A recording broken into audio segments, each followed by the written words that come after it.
বাংলাদেশের নোয়াখালীতে ভয়ঙ্কর কাণ্ড, হিন্দুরাই নিজেদের মন্দিরে আগুন লাগানোর ঘটনা। সেই ঘটনা সামনে এসেছে, আর এই ঘটনা প্রকাশ্যে আসতেই একেবারে চক্ষু চড়ক গাছ সবার।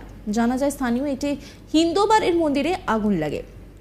জানা যায় ওই বাড়ির এক যুবক ঘটনার দিন স্থানীয় একটি দোকান থেকে কেরোসিন তেল কিনে বাড়ি যায়, তারপরেই এই ঘটনা ঘটে। দোকানদার মোহাম্মদ হোসেন তিনি কি বলেছেন শোনাব আপনাদের। আমার দোকান থেকে কেরাসিন নিচ্ছে, কেরাসিন নিয়ে হে কয় যে বলে যে মন্দিরের মধ্যে কেরাসিন দিচ্ছে, সিন্দি আগুন লাগে। কারণ কেরাসিন হেরা নিচ্ছে, অন্য তো কেউ নেয় নাই।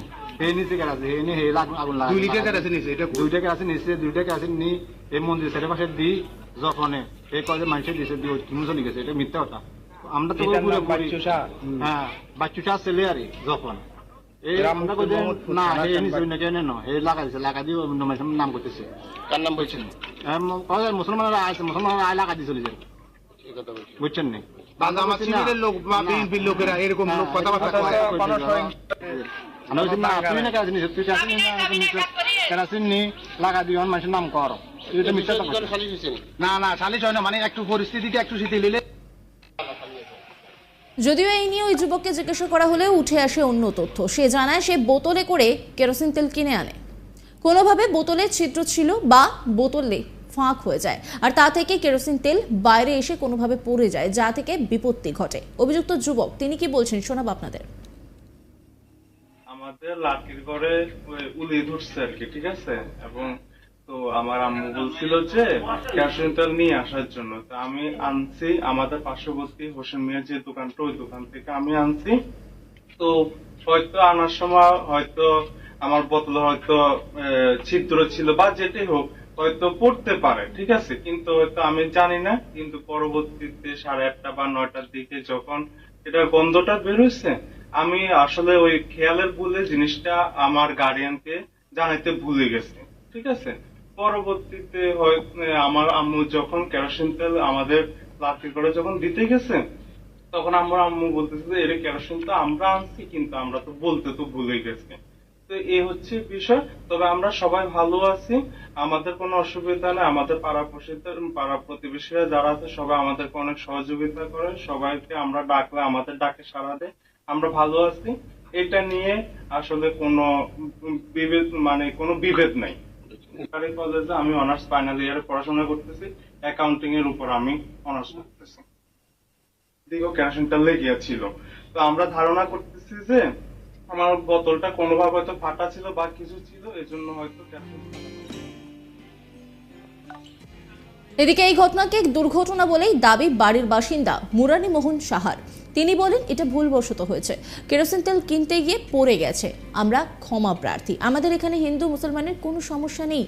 মুরারি মোহন সাহা তিনি কি বলছেন শোনাবো আপনাদের। আমার ভাতিজা রিদম সাহা ওরফে যখন তার জীবনে প্রথম কেরোসিন তেল আনতে গিয়ে মন্দিরের সামনে হয়তো কয়েক ফোঁটা কেরোসিন তেল পড়ছে, জীবনের প্রথম কেরোসিন তেল আনতে গেছে, সে কখনো কেরোসিন দেখে নাই। লাঠিতে উলিয়ে ধরছে, উলির জন্য কেরোসিন তেল আনতে গেছে, তার স্মরণ শক্তি ছিল না যে সে যে কেরোসিন আনছে। হয়তো অনেক সবাই আমরা বলতেছি যে কেরোসিনের গন্ধ, কেরোসিনের গন্ধ।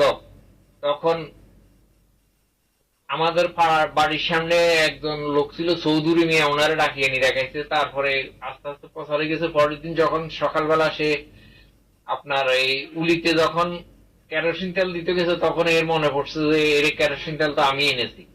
আমরা এই জন্য সবার কাছে ক্ষমা প্রার্থী। আমাদের এলাকার সাম্প্রদায়িকের কোনো সমস্যা নাই, আমরা খুব ভালোভাবে হিন্দু মুসলমান ভাই ভাই একসাথে মিলেমিশে চলতেছি। আমার বাড়ির থেকে 30-40 হাত দূরে মসজিদ, তাদের নামাজ তারা পড়তেছে, আমার পুদের পূজা আমরা করতেছি, আমাদের কোনো সমস্যা নাই। আমরা হিন্দু মুসলমান একত্রে আছি, ইনশাল্লাহ বাকি জীবন একত্রে থাকবো, আমাদের কোনো সমস্যা হবে না। আর এক স্থানীয় বাসিন্দা আব্দুল করিম তিনি কি বলেছেন শোনাবো আপনাদের। কথা কি কিছু বুঝছেন, আমরা হাতের কি জোর করি এই ভিডিওটা করলে আপনাকে হাতে ইচ্ছাকৃত ভাবে করছে। হাতে এখানে হিন্দু সম্প্রদায়ের অনেক লোক ছিল, তো তখন হেরেকর মোকাবিলে এমনকি হিন্দুরে কয়েকজন হাতের মারতে চাইছিল। খান কিন্তু তুই আমরা এখানে বহুত ভালো আছি, তুই খান কিন্তু এখানে বেদার লাগাই রে হিন্দু মুসলমানের ভিতরে কাটাকাটি লাগাইবে, এই কথা মানে হিন্দু এরা অনেকে আমরা কাছে যারা মারবে সব নেবেন, অপেক্ষা করেন। অপেক্ষা করেন পরিস্থিতি একটা শিথিল হোক, এরপর আমরা এত উপযুক্ত বিচার করব। এখন আমরা হাতের লাগে উল্টা পুল্টা করে যেতে মনে হয় মাইয়ে বেজা লেবো, কথা বুঝেন না? এই বিষয়ে আমরা সবারই নিয়ে হাতের বিচার হইব। বাড়ির বাসিন্দা কে বলছেন শোনাবো আপনাদের। আসার পর তো এক বাড়িতে ঢুকলাম, এরা বললো যে আপনাদের মন্দিরে আগুন লাগাতে আপনি কিছু জানেন কিনা।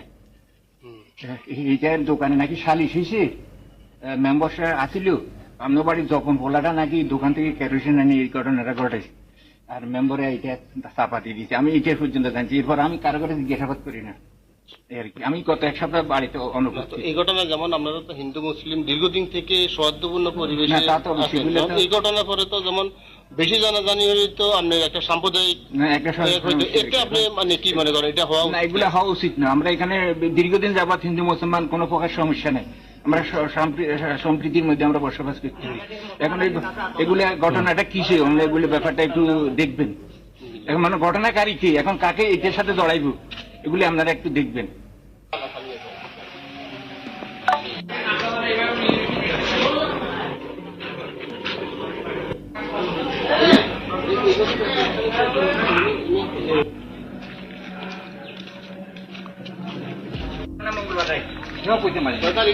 কি বের হয়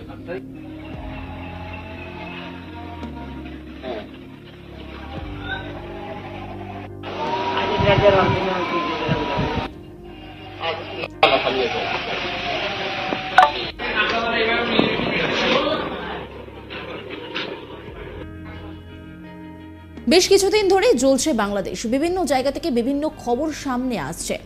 কোথাও মন্দির পুড়িয়ে দেওয়ার ঘটনা, তো কোথাও গণভবন দখল, বিভিন্ন খবর সামনে এসেছে। এবার যে ছবিটা দেখা গেল যে হিন্দুর মন্দির নাকি হিন্দুর পুড়িয়ে দিচ্ছে, কিন্তু বিষয়টা তেমন নয়। আসলে তিনি কেরোসিন তেল বাজার থেকে কিনে এনেছিলেন, কিন্তু কিভাবে সেই তেল পড়ে গেছে তা তিনি নিজেও জানেন না। সেখান থেকেই এই দুর্ঘটনা। অভিযুক্ত যুবক কি বলছেন শোনাবো আপনাদের। আমাদের লাঠির ঘরে উলি ধরছে আর কি, ঠিক আছে। এবং তো আমার আম্মু বলছিল যে কেরোসিন তেল নিয়ে আসার জন্য, তো আমি আনছি। আমাদের পার্শ্ববর্তী হোসেন মিয়ার যে দোকানটা, ওই দোকান থেকে আমি আনছি।